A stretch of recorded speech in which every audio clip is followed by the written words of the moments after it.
എല്ലാവർക്കും നമസ്കാരം. ഇപ്പൊ നമ്മൾ ഇന്ന് പ്രധാനമായിട്ട് 2 ക്ലാസ്സുകളാണ് തുടങ്ങുന്നത്.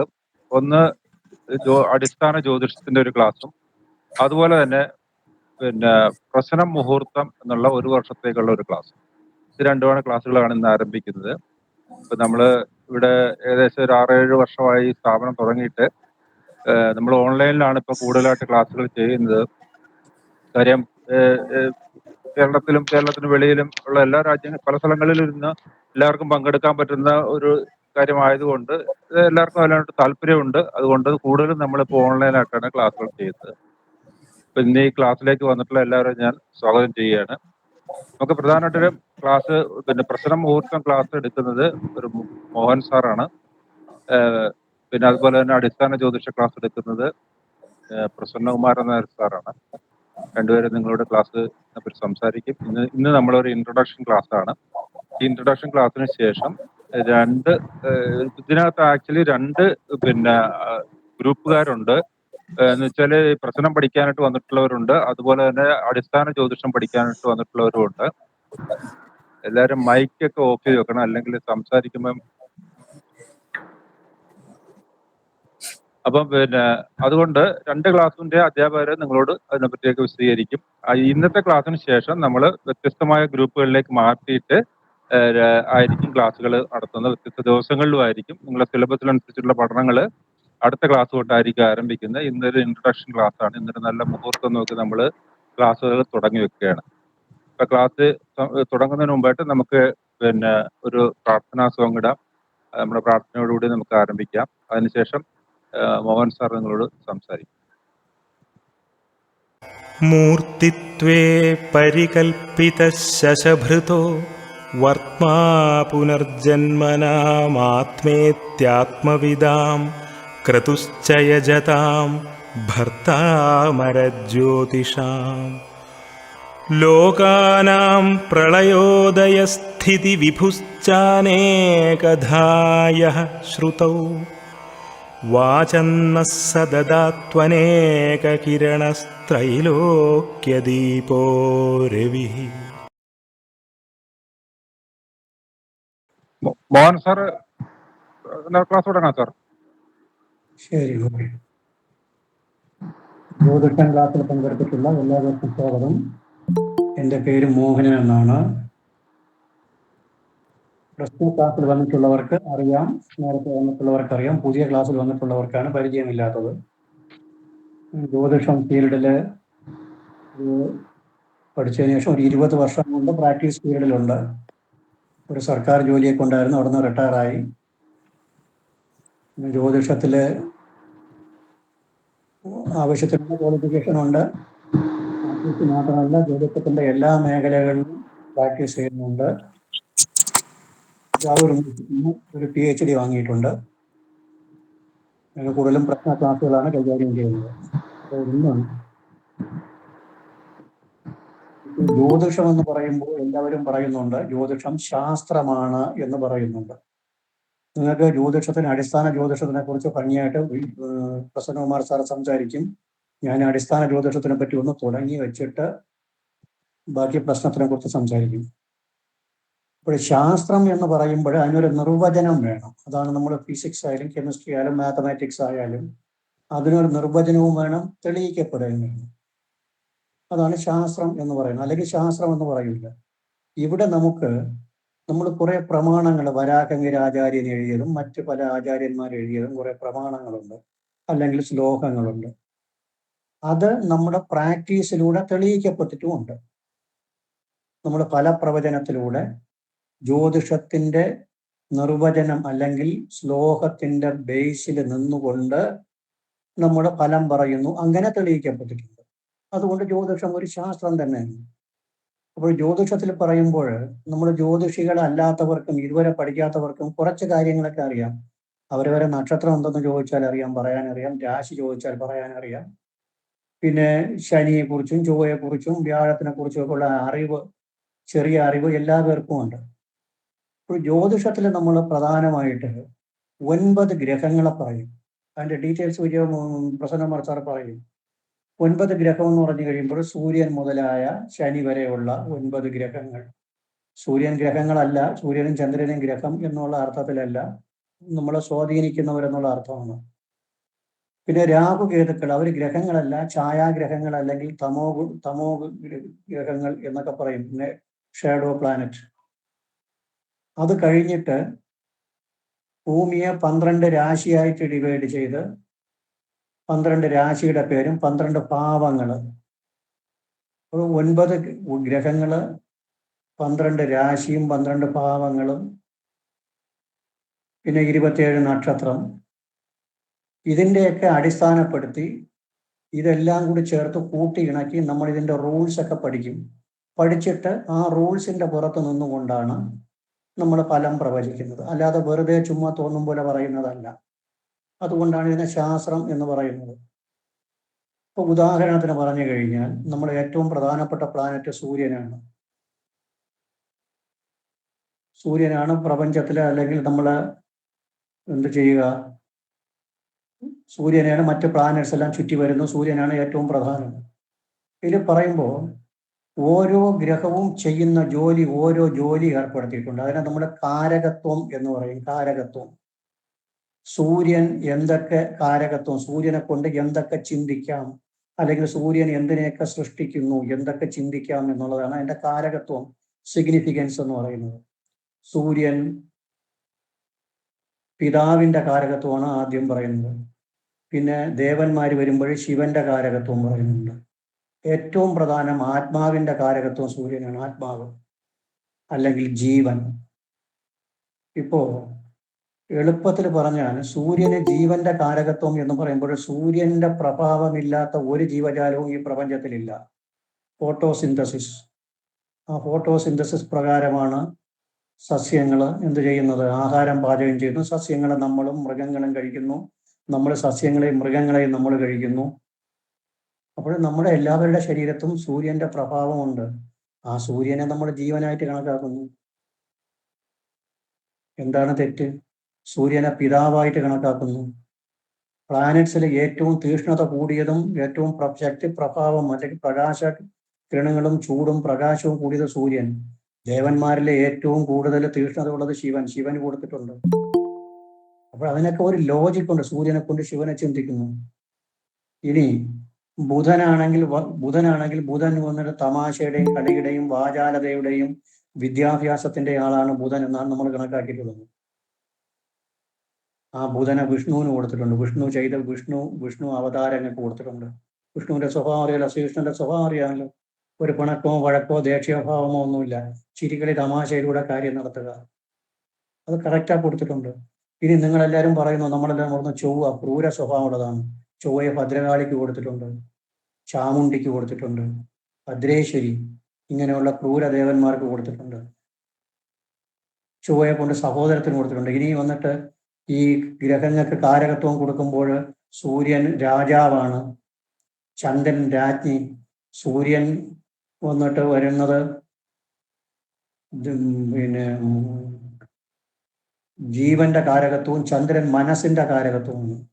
ചന്ദ്രൻ മാതാവിന്റെ, അപ്പോൾ സൂര്യൻ ജീവന്റെ കാരകത്വം, പിതാവിന്റെ കാരകത്വം, ശിവന്റെ കാരകത്വം. ചന്ദ്രൻ മനസ്സ്, അമ്മ പാർവതീദേവി. അപ്പോൾ പ്രധാനപ്പെട്ട 2 കാര്യങ്ങൾ സൂര്യനും ചന്ദ്രനും കൊടുത്തു. അതാണ് നമ്മുടെ ഈ മുഹൂർത്തങ്ങൾ കുറിക്കുമ്പോൾ ഏറ്റവും കൂടുതൽ കുറിക്കുന്നത് നക്ഷത്രവും തിരിയാണ് അവിടെ റീഡ് ചെയ്യുന്നത്. മുഹൂർത്തം കുറിക്കുമ്പോൾ നക്ഷത്രവും തിരിയും വാരവുമാണ് ഏറ്റവും പ്രധാനമായിട്ട് വരുന്നത്. ഈ നക്ഷത്രവും തിരി എന്ന് പറയുമ്പോൾ സൂര്യനും ചന്ദ്രനുമാണ് അവിടെ വരുന്ന, അവരുടെ പ്രഭാവമാണ് അവിടെ വരുന്നത്. ഒരാൾ ജീവൻ, ഒരാൾ മനസ്സ്. പഞ്ചാംഗത്തിൽ കാണുന്ന എല്ലാം എന്താണ്? സൂര്യന്റെയും ചന്ദ്രന്റെയും കളിയാണ്. ഈ 2നും ബലം വേണമെന്നാണ്. 2നും ബലമില്ലെങ്കിൽ പിന്നെ വളരെ പാട്. അതുകൊണ്ടാണ് നമ്മൾ നക്ഷത്രം എന്ന് പറഞ്ഞു കഴിയുമ്പോൾ അത് ചന്ദ്രന്റെ സ്ഥിതിയാണ് ഉദ്ദേശിക്കുന്നത്. ചന്ദ്രനെ അതൊക്കെ പഠിക്കുമ്പോൾ മനസ്സിലാവും. ചന്ദ്രനെ ഉദ്ദേശിച്ചാണ് നക്ഷത്രത്തിന് പറയുന്നത്. ഇനി എന്തിന് വിവാഹത്തിന് പൊരുത്തം നോക്കുന്നത്? 10ന് 10 പൊരുത്തം എല്ലാം ചന്ദ്രന്റെ കളിയാണ്. രാശി പൊരുത്തം ചന്ദ്രന്റെ വെച്ചിട്ട്, രാശിയാധിപൻ ചന്ദ്രനെ വെച്ചിട്ട്, ശ്രീതീർത്ഥം ചന്ദ്രനെ വെച്ചിട്ട് ചിന്തിക്കുന്നു, വേദം, രജ്ജു ഇതെല്ലാം ചന്ദ്രന്റെ നക്ഷത്രം എന്ന് പറയുമ്പോൾ ഉടുപ്രഭു, നക്ഷത്രത്തിന്റെ പ്രഭു ചന്ദ്രനാണ്. അപ്പോൾ അതിന് വളരെ പ്രാധാന്യമുണ്ട്. ഇത് ഈ ചൊവ്വ വന്നിട്ട് കമാൻഡർ ഇൻ ചീഫാണ്. ബുധൻ രാജകുമാരനാണ്. വ്യാഴവും ശുക്രനും രാജമന്ത്രിമാരാണ്. ശനി ഭൃത്യനാണ്.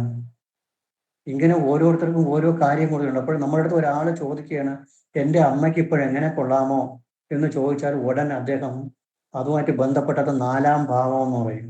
4-ാം ഭാവം കാരകൻ ചന്ദ്രനെ നോക്കിയിട്ടാണ് പറയുന്നത്. അതുകൊണ്ടാണ് പറയുന്നത്, ചുമ്മാ ചാടിക്കയറി എന്തെങ്കിലും പറയാൻ പറ്റൂല.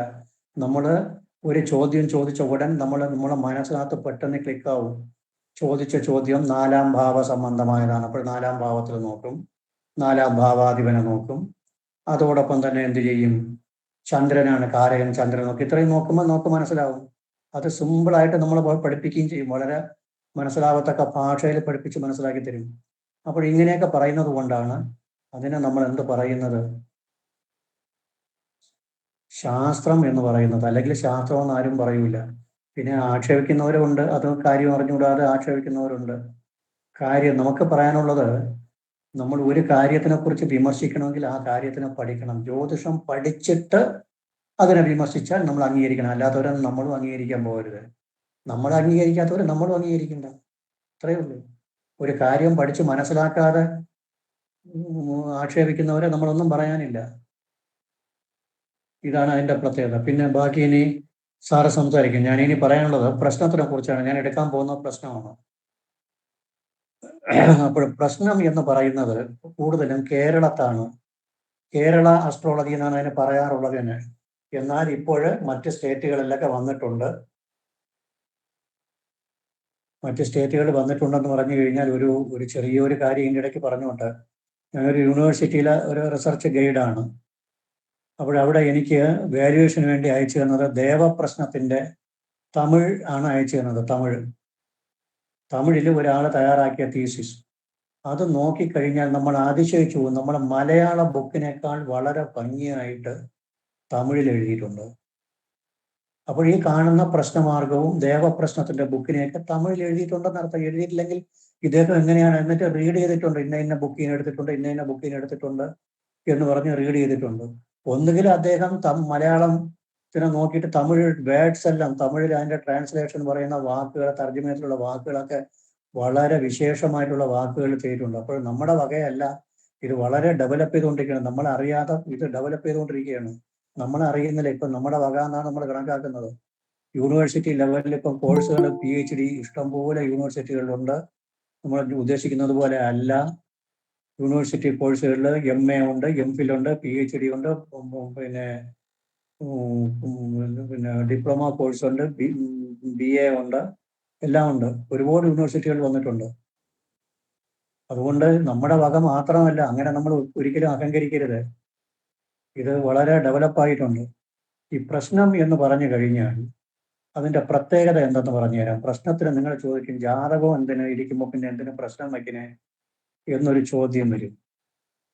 അതായത് ജാതകം എന്ന് പറയുന്നത് നമ്മുടെ മുൻജന്മം ഉണ്ട് എന്നൊക്കെ നമ്മൾ ജാതകത്തിലൂടെ മനസ്സിലാക്കുന്നു. മുൻജന്മം ഉണ്ട് തന്നെയാണ്. പക്ഷെ നമുക്ക് അത് തെളിയിക്കാൻ എങ്ങനെ തെളിയിക്കുമെന്ന് ചോദിച്ചാൽ നമുക്ക് അറിഞ്ഞുകൂടാ. നമ്മുടെ ചില അനുഭവങ്ങളും നമ്മളെ ഗ്രന്ഥങ്ങളും മൂലഗ്രന്ഥങ്ങളും പിന്നെ രാമായണം, മഹാഭാരതം പോലുള്ള ഇതിഹാസങ്ങളും ഉപനിഷത്തുകളൊക്കെ വായിച്ച്, പുരാണങ്ങളൊക്കെ വായിച്ച് നമ്മൾ മനസ്സിലാക്കിയിട്ടുള്ളതാണ് മുൻജന്മം ഉണ്ടെന്ന്. ആ മുൻജന്മം നമ്മൾ എന്തൊക്കെ ആയിരുന്നു എന്ന് നമുക്കിപ്പോൾ അറിയില്ല. മുൻജന്മം നമ്മൾ ചെയ്തത് ശുഭവും അശുഭമായിട്ടുള്ള കർമ്മങ്ങൾ ചെയ്തു പോയതില് ഈ ജന്മം അനുഭവിക്കേണ്ടത് എന്തൊക്കെ എന്ന് ഈശ്വരനാൽ ചിന്തിക്കപ്പെട്ട് അത് അനുഭവിക്കത്തക്ക രീതിയിൽ ഒരു സമയത്ത് ഒരു അമ്മയ്ക്ക് മകനായിട്ടോ മകളായിട്ടോ ജനിക്കും നമ്മൾ. അതില് ഈ ജന്മം അനുഭവിക്കേണ്ടത്, ആ സഞ്ചിത കർമ്മത്തില് ഈ ജന്മം അനുഭവിക്കേണ്ട കർമ്മം ഏത് അമ്മയ്ക്കയുടെ വയറ്റിൽ ജനിച്ചാൽ അത് ഉണ്ടാകും, അത് അനുഭവിക്കാൻ പറ്റും എന്നുള്ളത് വച്ചിട്ട്, അതാ ജനിക്കുന്ന സമയത്തിനെ വച്ചിട്ട്, അതാണ് ഗർഭശിഷ്ടം എന്നൊക്കെ പറയുന്നതിനൊക്കെ ഒരുപാട് കാര്യങ്ങളുണ്ട്, വച്ചിട്ട് ജനിക്കുന്നതാണ്. അതാണ് ജനിക്കുന്ന സമയത്തിനെ അടിസ്ഥാനപ്പെടുത്തി നമ്മൾ എഴുതുന്നു. ആ ജനിക്കുന്ന സമയത്ത് ഉള്ള ഗ്രഹനില നമ്മുടെ ജീവിതകാലം വരെ നമ്മളെ സ്വാധീനിക്കും. ആ ഗ്രഹനിലയിൽ പിന്നെ മാറ്റമില്ല. അതാണ് ജാതകം എന്ന് പറയുന്നത്, അല്ലെങ്കിൽ ഹൊറോസ്കോപ്പ്. അത് പിന്നെ മാറ്റാൻ പാടില്ല. അപ്പോൾ ഇനി ഒരു ചോദ്യം വരുന്നുണ്ട്. എന്നിട്ട് നമ്മൾ ഒരു കാലം ഒരാൾക്ക് 45 വയസ്സായി.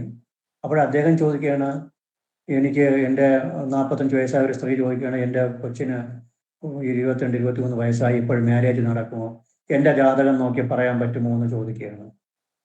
അപ്പോൾ നമ്മൾ ആ ജാതകം നോക്കി പറയുമ്പോൾ ഈ ജാതകത്തിലെ ഗ്രഹനിലയും അപ്പോൾ ചോദിക്കുമ്പോഴുള്ള ഗ്രഹനിലയും കൂടി കോറിലേറ്റ് ചെയ്തുകൊണ്ടാണ് പറയുന്നത്. രണ്ടും കൂടി നമ്മൾ താരതമ്യം ചെയ്താണ് ഫലം പറയുന്നത്. അതാണ് ജ്യോതിഷത്തിന്റെ ഒരു ശരിക്കുമുള്ള ഒരു കോൺസെപ്റ്റ്. അതാണ് ആ സമയത്തുള്ള ചാരവശാലുള്ള ഫലം എന്ന് പറയും.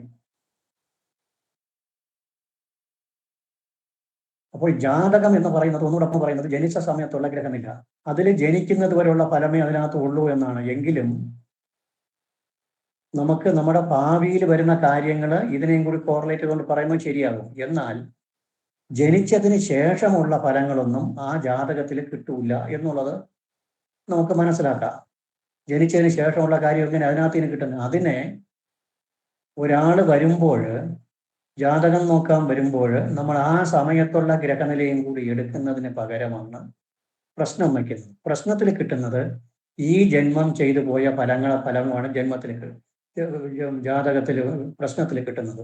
അതായത് ഇപ്പോൾ കുറച്ചുകൂടി പറഞ്ഞു കഴിഞ്ഞാൽ, നിങ്ങൾക്കിപ്പം പ്രശ്നം കൈകാര്യം ചെയ്യുന്നവർക്ക്, നിങ്ങൾ ബേസിക് പഠിച്ച ആൾക്കാരാണ്, നിങ്ങൾക്കറിയാം. വ്യാഴം 16 വർഷം, ശുക്രൻ 20 വർഷം, ശനി 19 വർഷം, രാഹു 18 വർഷം, ചൊവ്വ 7 വർഷം, ഇങ്ങനെ പറയപ്പെടുന്നു.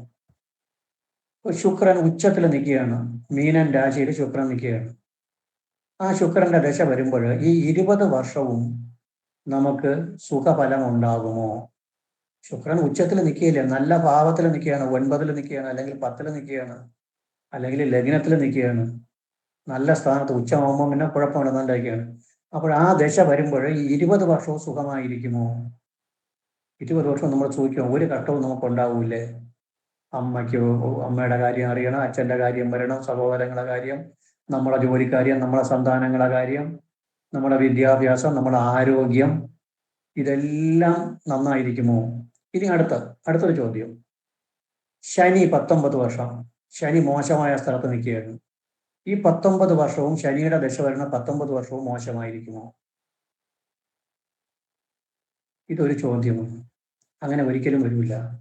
കാരണം അപകാരങ്ങൾ മാറുന്നതനുസരിച്ചും ചാരവശാൽ ഗ്രഹങ്ങളുടെ സ്ഥിതി നല്ല ഗതിയിൽ വന്നു കഴിഞ്ഞാൽ അതിനെയും സ്വാധീനിക്കും. അപ്പോൾ ദശയും അപകാരവും നന്നായിരിക്കുകയും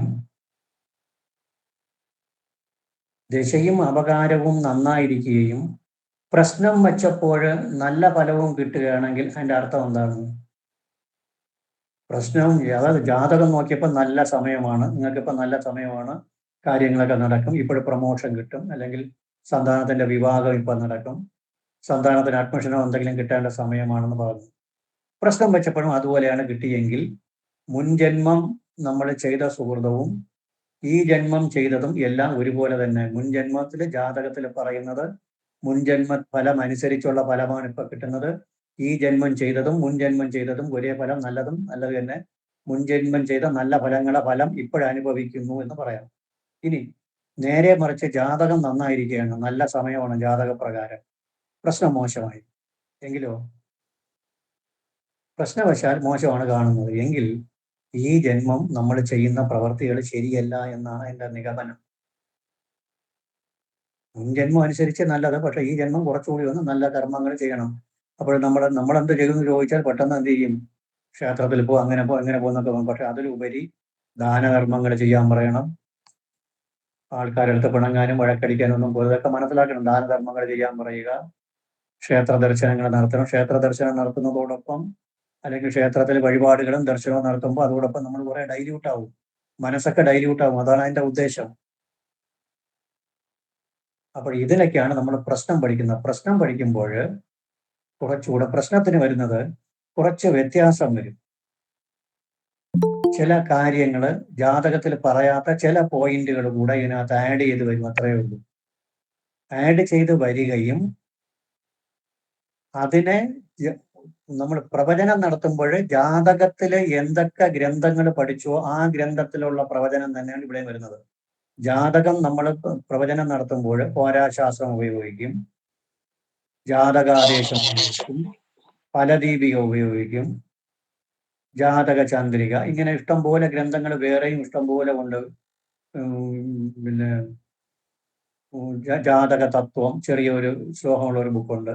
ഇങ്ങനെയുള്ള ബുക്ക് അത് തന്നെയാണ് ഇവിടെയും ഉപയോഗിക്കുന്നത്. പ്രശ്നമാർഗം, പിന്നെ പ്രശ്നത്തിന് പ്രശ്നമാർഗം എന്ന് പറയുന്ന ഒരു ബുക്ക് കൂടെ അഡീഷണൽ ആയിട്ട് ഉപയോഗിച്ച് നമ്മൾ ഫലം പറയും. അതിന് കുറെ ടെക്നിക്കൽ ടേംസ്, പ്രശ്നത്തിന് വേറെ കുറച്ച് കാര്യങ്ങൾ കൂടെ എക്സാമ്പിളാ പറയുന്നുണ്ട്. അതിന് നമ്മൾ ഉപയോഗിക്കുന്ന ബുക്ക് പ്രശ്നമാർഗമാണ്. പ്രശ്നമാർഗം എന്ന് പറയുന്നത് നല്ലൊരു ഗ്രന്ഥമാണ്. അത് ആൾ ഇന്ത്യ ലെവലിലും വേൾഡ് ലെവലിലും അംഗീകരിക്കപ്പെട്ടുള്ള ഒരു ഗ്രന്ഥമാണ്. എൻ്റെ ഇംഗ്ലീഷ് ട്രാൻസ്ലേഷൻ ഉണ്ട്, ഹിന്ദി, മലയാളം എല്ലാത്തിലും ട്രാൻസ്ലേഷൻ ഉണ്ട്. അതെല്ലാവരും അംഗീകരിക്കുന്ന ഒരു ബുക്കാണ്. ആ ബുക്കിൽ കമ്പയർ ചെയ്തിട്ടുള്ളത് മറ്റ് പല ഗ്രന്ഥങ്ങളും നോക്കിയിട്ടാണ് ആ ബുക്ക് എഴുതിയിട്ടുള്ളത്. ഗ്രന്ഥങ്ങളിലുമുള്ള നല്ല നല്ല പാകത്തിന് മാത്രം കൂട്ടിയിണക്കിക്കൊണ്ട് 1825 എന്തോ കമ്പയർ ചെയ്ത ഒരു ബുക്കാണ് പ്രശ്നമാണ്. അല്ലെങ്കിൽ നമ്മൾ പഠിക്കാൻ പോകുന്നത് എന്തെന്ന് ചോദിച്ചാൽ, നമ്മൾ പഠിക്കുന്ന രീതി അതും കൂടെ പറയാം. ഈ ക്ലാസ്സിൽ അത് പറഞ്ഞാലേ പറ്റുള്ളൂ. ആദ്യം 9 ഗ്രഹങ്ങളുടെയും കാരകത്വം എന്ന് പറയുന്നത് നിങ്ങൾ മറ്റ് സ്ഥലങ്ങളിൽ പഠിച്ചതുപോലെ, മറ്റു കോഴ്സുകളിൽ പഠിച്ചതുപോലെ താതോ, ദേവ, പ്രതാപോ, അസ്ഥി, ആസു, നൃപ, കനക, പ്രാണ, തേജ, ചികിത്സ, വൈദ്യ, അമാദ്യ, ജ്യോതിഷം, അല്ലെങ്കിൽ ചന്ദ്രനെ പഠിക്കുമ്പോൾ മാതൃ, സ്ത്രീ, രത്ന, രാജ്ഞി എന്നൊക്കെ പറഞ്ഞിട്ട് പഠിക്കുന്നതല്ല കാരകത്വം. ഇങ്ങനെ പഠിച്ചാൽ എങ്ങനെയാണ്, എന്താണ് ഉപയോഗം, എങ്ങനെ ശ്ലോകം പാടിക്കൊണ്ട് നടക്കാം, പാട്ടും പാടിക്കൊണ്ട് നടക്കാം, അങ്ങനെ പഠിക്കുന്നതല്ല. അങ്ങനെ കാരകത്വം, സൂര്യന് ഇന്ന ഇന്ന കാരകത്വം ഉണ്ട്, ചന്ദ്രന് ഇന്ന ഇന്ന കാരകത്വം ഉണ്ട് എന്ന് പഠിക്കുന്നതല്ല കാരകത്വം. അത് എങ്ങനെ ഉപയോഗിക്കാം, എങ്ങനെ അത് കിട്ടി, എങ്ങനെ ഉപയോഗിക്കാം എന്നുള്ളത് കോരാശാസ്ത്രവും വരാഹമിഹിരാചാര്യന്റെ കോരാശാസ്ത്രവും മറ്റ് പല ഗ്രന്ഥങ്ങളും നമ്മൾ പഠിച്ചിട്ടുള്ള ഗുരുനാഥന്മാരുടെ കയ്യിൽ നിന്ന് കിട്ടിയതും എല്ലാം കൂടെ ചേർത്ത് അത് നമുക്ക് ഫലം പ്രവചിക്കത്തക്ക രീതിയിൽ ആക്കി ഡൈല്യൂട്ട് ചെയ്ത് കൊച്ചു കുട്ടികൾക്ക് നമ്മൾ എന്ത് ചെയ്യുക, പശുവിന്റെ പാല് കൊടുക്കുന്ന സമയത്ത് 3 മടങ്ങ് 4 മടങ്ങ് വെള്ളം ചേർത്ത് അതിനെ ഡൈല്യൂട്ടാക്കി കൊടുക്കുക. അപ്പോൾ പെട്ടെന്ന് ദഹനം കിട്ടുമെന്ന് പറയുന്നത് പോലെ അതിനെ നിങ്ങൾക്ക് മനസ്സിലാകത്തക്ക രീതിയിൽ ശ്ലോകങ്ങൾ പറഞ്ഞേ പോവുള്ളൂ. പക്ഷെ അത് നിങ്ങൾക്ക് ശ്ലോകമാണെന്ന് തോന്നൂല, മലയാള ഭാഷ എന്നേ തോന്നൂല. അത്ര സിമ്പിളാക്കി അത് എവിടെ നിന്ന് എടുത്തു എന്നുള്ളതൊക്കെ പറഞ്ഞ് ഇത് ഇന്ന ബുക്കിൽ ഇത്രാമത്തെ ചാപ്റ്ററിൽ ഇത്രാമത്തെ ശ്ലോകത്തിൽ ഇത്രാമത്തെ വരി എന്ന് പറഞ്ഞ് അതിനെ കോട്ട് ചെയ്ത്, എന്നാൽ ശ്ലോകത്തിനെ നിർബന്ധിക്കുന്നില്ല, ശ്ലോകം പഠിക്കണമെന്നുള്ള നിർബന്ധവും ഇല്ല. പക്ഷെ നിങ്ങൾ അറിയാതെ തന്നെ കുറെ ശ്ലോകം നിങ്ങളുടെ മനസ്സിനകത്ത് പതിയും. അങ്ങനെ 9 ഗ്രഹങ്ങളെ കുറിച്ച് പഠിച്ച് 12 രാശികളുടെ സ്വഭാവം പഠിക്കും. ഈ രാശികളുടെ സ്വഭാവം പഠിക്കുമ്പോൾ മറ്റു പല കാര്യങ്ങളും കൂടെ ഇതിൻ്റെ ഇടയിൽ വരുമെന്ന് പറഞ്ഞാൽ ഈ ഫലം നിർണയിക്കാനുള്ള മാർഗങ്ങളും കൂടി അതിനകത്ത് പറഞ്ഞു പോകും. വെറും കാരകത്വമല്ല. കാരകത്വം എന്ന് കേട്ടതും കാരകത്വം മാത്രം പറയണമെങ്കിൽ ഒരു 2 ക്ലാസ്സിന്റെ ആവശ്യമേ ഉള്ളൂ. ഇതങ്ങനെയല്ല.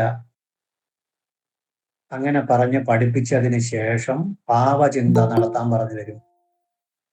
പാവചിന്ത നടത്തുന്നതിൻ്റെ ഒരു രൂപവും പറഞ്ഞു തന്നിട്ട് പ്രശ്നത്തിലേക്ക് കിടക്കും. എന്നിട്ടേ പ്രശ്നത്തിലേക്ക് കിടക്കുള്ളൂ. പ്രശ്നം എന്ന് പറഞ്ഞു കഴിയുമ്പോൾ പ്രശ്നമാർഗത്തിൽ ആദ്യം ഞാനിപ്പോൾ പറഞ്ഞ കുറെ കാര്യങ്ങളൊക്കെ നിങ്ങൾക്ക് അറിയാം. അത് കഴിഞ്ഞിട്ട് 2ാമത്തെ അധ്യായം ഒന്ന് നീറ്റാൻ നോക്കുക. 2ാമത്തെ അധ്യായത്തില് നക്ഷത്രം, തിഥി, കരണം, നിത്യയോഗം, വാരം, മറ്റ് പല കാര്യങ്ങളെ വച്ചിട്ട് എങ്ങനെ പ്രശ്നം അവതരിപ്പിക്കാം, എളുപ്പ വഴിയാണ്. ചെറിയൊരു ഉദാഹരണം വേണമെങ്കിൽ പറഞ്ഞുതരാം. ചെറിയൊരു ഉദാഹരണം. ഒരു ദേവപ്രശ്നം നടത്തുമ്പോൾ ഊൺനാളിനല്ല ദേവപ്രശ്നം നടക്കണമെങ്കിൽ നിവേദ്യത്തിന് ദോഷമുണ്ടെന്നാണ്. എന്തെളുപ്പമായി. നമുക്ക് ഊൺനാളിനല്ല എന്ന് പറഞ്ഞു കഴിഞ്ഞാൽ 27 നക്ഷത്രത്തിൽ 16 നാളാണ് ഊൺനാൾ, 11 നാൾ ഊൺനാളല്ല. ആ 11 നാളിൽ ഒരു നാൾ വേണമെങ്കിൽ നിവേദ്യത്തിന് ദോഷമുണ്ടെന്ന് അർത്ഥം. ഇത് ആകെ പറഞ്ഞാൽ മനസ്സിലാവില്ല, കൊച്ചുകുട്ടിക്ക് പോലും മനസ്സിലാവും. ഇതെന്തോന്നല്ല, ഊൺനാളല്ല, അപ്പോൾ നിവേദ്യത്തിന് ദോഷമുണ്ട്. ഉടൻ നിവേദ്യത്തിന്റെ പാവത്തിലേക്ക് നമ്മൾ കയറും. 3ാം ഭാവം 8ാം ഭാവം അവിടെ എന്തെങ്കിലും കുഴപ്പമുണ്ടോ എന്ന് നോക്കും. നിവേദ്യം ആഹാരത്തിന്റെ കാരകത്വം ചന്ദ്രനെ നോക്കും. പിന്നെ ബാക്കിയൊക്കെ നമ്മൾ പഠിക്കുന്ന പോയിന്റുകൾ അവിടെ അവിടെ കൊണ്ട് നമ്മൾ അപ്ലൈ ചെയ്ത് ഫലം പറയും. അപ്പോഴാദ്യം നമ്മൾ നക്ഷത്രം, തിഥി, കരണയോഗം, കരണം, നിത്യയോഗം ഒക്കെ പഠിച്ച് അത് ഉപയോഗിച്ച് എങ്ങനെ പ്രശ്നം പറയാം. പ്രശ്നം പറയുമ്പോഴേ എക്സാമ്പിൾ തന്നേ പോകും. വെറും തിയറി മാത്രമല്ല, എക്സാമ്പിൾ തന്നും മനസ്സിലാക്കിയേ പോവുള്ളൂ. കൊച്ചു കുട്ടികളെ എങ്ങനെ പഠിപ്പിക്കുന്നു അതുപോലെ നിങ്ങൾ പറഞ്ഞ് മനസ്സിലാക്കി തരും. ആ കാര്യത്തിൽ ആരും പേടിക്കേണ്ട. ക്ലാസ് മാത്രം അറ്റൻഡ് ചെയ്തുകൊണ്ട് അത് ബാക്കിയൊന്നും നിങ്ങൾ അറിയണ്ട. ചെയ്ത് നോട്ടും തരും. പഠിപ്പിക്കുന്നത് പോലെ മനസ്സിലാകുന്ന ഭാഷയിൽ, ലളിതമായ ഭാഷയിൽ, മലയാള ഭാഷയിൽ നോട്ടും തരും. ഒരു കുട്ടി SLCക്ക് പഠിക്കുന്ന ഒരു കുട്ടി എങ്ങനെ സോഷ്യലീസും മലയാളവും ഒക്കെ നോട്ട് എഴുതുന്നു ആ ഭാഷയിൽ തന്നിരിക്കും. ടെക്നിക്കൽ ടേംസ് വരുന്നെങ്കിൽ അതെല്ലാം പറഞ്ഞു തരും. എന്നിട്ട് അത് കഴിഞ്ഞിട്ട് കുറച്ച് നിമിത്തങ്ങൾ പറഞ്ഞു തരും. അത് കഴിഞ്ഞിട്ട് ആരൂഢങ്ങളെ കുറിച്ച് പറയും. പിന്നെ അത് കഴിഞ്ഞ് വരുന്നത് തോക പ്രശ്നം, ഓരോരോ പ്രശ്നവും പറഞ്ഞ് പാവചിന്തയും പറഞ്ഞിട്ട് 15ാമത്തെ അധ്യായം അത് ഡീറ്റെയിൽ വരും. അതിനകത്ത് വരുന്നത് ഈശ്വരാനുഗ്രഹം, സർപ്പകോപം, പരദേവതാ കോപം, പരദേവതയുടെ അനുഗ്രഹം, കോപം, ഇഷ്ടദേവതാ കോപം, അനുഗ്രഹം, നാഗർശാപം, പിതൃശാപം, മാതൃശാപം, ഗുരുശാപം, ബ്രാഹ്മണശാപം, ശത്രുശാപം, ഇങ്ങനെ എന്തൊക്കെ ശാപങ്ങളുണ്ടോ അതിനെക്കുറിച്ചൊക്കെ പറയും. കൈവിഷത്തിനെ കുറിച്ച് എന്താണ് കൈവിഷം, അത് എന്താണ് നമ്മൾ പറയുന്നതിലുള്ള തെറ്റെന്താണ്, ശരി എന്താണ്. പിന്നെ ദൃഷ്ടിബാധയെ കുറിച്ച് പറയും. അത് കഴിഞ്ഞ് ആഭിചാര ദോഷം എന്നൊക്കെ പറയുന്നത് എന്താണ്, അത് ഉണ്ടോ ഇല്ലയോ, അതിനെക്കുറിച്ച് പറഞ്ഞിട്ട് ഇതിനൊക്കെ എക്സാമ്പിൾ ഇട്ട് തരും. അതാണ് ഏറ്റവും പ്രധാനം. തന്നിട്ട് പരിഹാരവും പറഞ്ഞു തരും. ഇതാണ് ഏറ്റവും പ്രശ്നത്തിൽ വരുന്ന ഏറ്റവും പ്രധാനപ്പെട്ടത്. ഇത് പഠിപ്പിക്കുമ്പോഴൊക്കെയും നിങ്ങൾ ഈ പ്രശ്നമാർഗം എന്ന് പറയുന്ന ബുക്കിനെ നിങ്ങൾ പെട്ടെന്ന് എടുത്ത് വായിച്ചാൽ നിങ്ങൾക്കൊന്നും മനസ്സിലാവില്ല. നമ്മൾ ചെയ്യാൻ പോകുന്നത് പ്രശ്നമാർഗത്തിനെ ബേസ് ചെയ്തിട്ട് ഈ നമ്മുടെ ഈ SLCക്ക് പഠിക്കുമ്പോൾ പിന്നെ മാത്തമാറ്റിക്സോ ഇംഗ്ലീഷോ പഠിക്കുമ്പോൾ പുസ്തകം മാത്രം നോക്കി പഠിച്ചാൽ എത്ര കുട്ടിക്ക് മനസ്സിലാവും? അതിന് സാറ് പഠിപ്പിക്കുമ്പോൾ പുസ്തകം വായിച്ചിട്ട് ലേബർ ഇന്ത്യയോ എന്തെങ്കിലും ഒന്നുകൂടി വാങ്ങിച്ച് അതിനകത്ത് ഡൈല്യൂട്ട് ചെയ്തേക്കും. അതിന് ആ ഭാഷയിൽ പിള്ളേർക്ക് മനസ്സിലാകുന്ന ഭാഷയിൽ ലേബർ ഇന്ത്യയിൽ കാണും. ആ ലേബർ ഇന്ത്യ കൂടി അപ്ലൈ ചെയ്യുമ്പോൾ അത് ഡൈല്യൂട്ട് ആകും. അങ്ങനെ മറ്റ് പല ഗ്രന്ഥങ്ങളും ആചാര്യന്മാർ എഴുതിയ ഗ്രന്ഥങ്ങളുണ്ട്. അതിനെയും കൂടി നോക്കി ഇതിനെ ഡൈല്യൂട്ട് ചെയ്ത് നമ്മളെ എക്സാമ്പിളും തന്നു വരുമ്പോൾ ഇത് മറ്റു ഒരിടത്തും, അതാണ് പ്രധാനം, മറ്റു ഒരു സ്ഥലത്തും ഈ നോട്ട് കിട്ടുമില്ല. മറ്റൊന്നിനെ പോലെ ഇത് ഇരിക്കുമില്ല, ഇത് മറ്റൊരിടത്ത് കിട്ടുമില്ല. ആ രീതിയിൽ വരും. അതാണ് നമ്മളെ പ്രത്യേകത എന്ന് പറയുന്നത്. മറ്റൊരു സ്ഥലത്ത് പോയാലും ഈ നോട്ട് കിട്ടൂല, മറ്റു സ്ഥലത്തുള്ള നോട്ട് നമ്മൾ തരുവുമില്ല. അങ്ങനെ ഒരു പുതിയ രീതി നമ്മൾ ആവിഷ്കരിച്ചിട്ടുണ്ട്. അത് നോട്ട് കൊടുത്തു പോകുന്നതുകൊണ്ട് വെറുതെ ഇരിക്കുമ്പോൾ, വീട്ടിൽ വെറുതെ ഇരിക്കുന്ന സമയത്ത് ഭക്ഷണം കഴിക്കുന്നതിന് മുമ്പ് മക്കളെ കാര്യമൊക്കെ നോക്കി, മക്കളെ പഠിത്തമൊക്കെ നോക്കിയിട്ട് അവരെവിടെ ഒന്ന് വായിക്കുമ്പോൾ നമുക്ക് എടുത്ത് വെച്ച് ഇപ്പുറത്തിരുന്നുകൊണ്ട് നമ്മൾ വായിക്കുമ്പോൾ അവരെ പഠിപ്പിച്ചതുമായി നമ്മൾ പഠിച്ചതുമായി അങ്ങനെ ഒരു സിസ്റ്റം നമ്മൾ ഉണ്ടാക്കിയെടുക്കണം. പഠിച്ചു കഴിഞ്ഞാൽ ഇത് വളരെ അനുഗ്രഹീതമായ ഒരു ശാസ്ത്രമാണ്.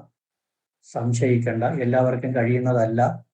പക്ഷെ പറഞ്ഞു തരുന്ന കാര്യം ഒന്നും നമ്മൾ ഒളിച്ചു വെക്കൂല. അങ്ങനെ അതിന് മുമ്പ് പഠിച്ചവരോട് ചോദിച്ചുകൊണ്ടാൽ മതി എങ്ങനെയാണെന്ന്. പഠിക്കുന്ന കാര്യവും ശ്രദ്ധിക്കുന്ന കാര്യവും നിങ്ങൾ അറിഞ്ഞിരിക്കണം. ക്ലാസ് അറ്റൻഡ് ചെയ്യണം. അതിൽ പരിഹാരവും കൂടി പറഞ്ഞു തരും. പരിഹാരം പറയുന്നത് നല്ല രീതിയിലുള്ള പരിഹാരമാണ്. നല്ല വിവരമുള്ള നല്ല തന്ത്രിമാരൊക്കെ ഇവിടെ സഹായം കൊണ്ട് തയ്യാറാക്കി എടുത്തതാണ്. അതും പറഞ്ഞു തരും. ഇതാണ് പ്രധാനമായിട്ട് പറയാനുള്ള കാര്യങ്ങൾ. ഇനി ബാക്കി പ്രസന്നകുമാർ സാർ സംസാരിക്കും. ബാക്കി നമുക്ക് ക്ലാസ്സിൽ കാണാം. ക്ലാസ്സിലാണ് കൂടുതലും പറയുന്നത്. കൂടുതൽ പറഞ്ഞ് സമൂഹത്തിനെ കളയണ്ട. പ്രസന്നകുമാർ സംസാരിക്കും.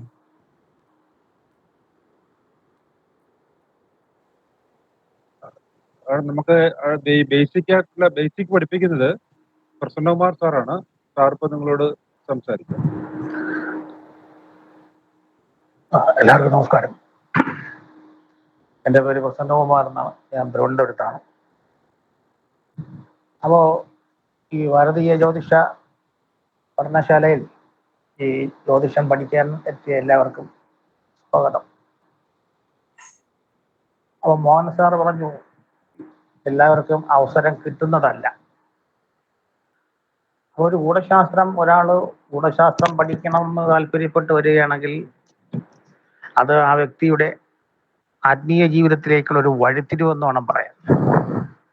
അപ്പൊ എല്ലാവർക്കും അത് പഠിക്കാനുള്ള താല്പര്യം ഉണ്ടാകണമെന്നില്ല. അപ്പൊ അവിടെയാണ് സാർ നേരത്തെ പറഞ്ഞ ആ മുൻജന്മത്തിന്റെ ഒരു സ്വാധീനം. അപ്പൊ മുൻജന്മത്തിന്റെ ഒരു സ്വാധീനത്തെ പറ്റി സാറ് പറഞ്ഞപ്പോൾ ഇത് തന്നെയാണ് നിങ്ങളുടെ മുൻജന്മത്തിന്റെ ഒരു സ്വാധീനം. നിങ്ങൾക്ക് ഈ ശാസ്ത്രം പഠിക്കാൻ നിങ്ങൾക്ക് ഈ ശാസ്ത്രം പഠിക്കാനുള്ള ഒരു താല്പര്യം വരുന്നതെങ്കിൽ നിങ്ങളുടെ ആ മുൻജന്മത്തിലുള്ള ആ ഒരു സ്വാധീനം തന്നെയാണ്. അപ്പോൾ ഒരു വ്യക്തി ഒരു ഗൂഢശാസ്ത്രം പഠിക്കാൻ ആരംഭിക്കുക എന്ന് പറഞ്ഞാൽ അയാളുടെ ആത്മീയ ജീവിതം അതിന്റെ ഒരു വഴിത്തിരിവെന്ന് വേണം പറയാം. അപ്പൊ നമ്മൾ പഠിക്കുന്നത് വ്യക്തമാകുന്നില്ല. എല്ലാവർക്കും അങ്ങനെയാണോ? കേൾക്കുന്നുണ്ട് കേൾക്കാം, നന്നായിട്ട് കേൾക്കാം. ആ ക്യാമറയൊന്ന് അഡ്ജസ്റ്റ് ചെയ്ത് വെച്ചാൽ മതി. ക്യാമറയിൽ വിഷയമൊന്നുമില്ല സാറേ, എനിക്ക് വ്യക്തമായിട്ട് എന്നെ തന്നെ കാണാം. മുഖത്തിന്റെ പകുതിയെ കാണുന്നുള്ളൂ. അത്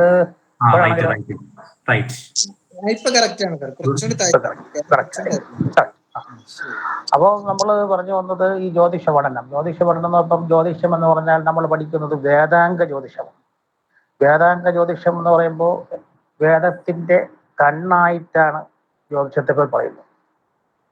വേദത്തിന്റെ കണ്ണുകളാണ് ജ്യോതിഷം. അതായത് നമ്മൾ പഞ്ചേന്ദ്രിയങ്ങളിൽ അതേ പഞ്ചേന്ദ്രിയങ്ങളിൽ നേത്രം പ്രഥമം എന്ന് പറയുന്നത് പോലെ ജ്യോതിഷം അത്രയും ഈ വേദാംഗങ്ങളിൽ അത്രയും പ്രാധാന്യമുള്ളതാണ് ജ്യോതിഷം.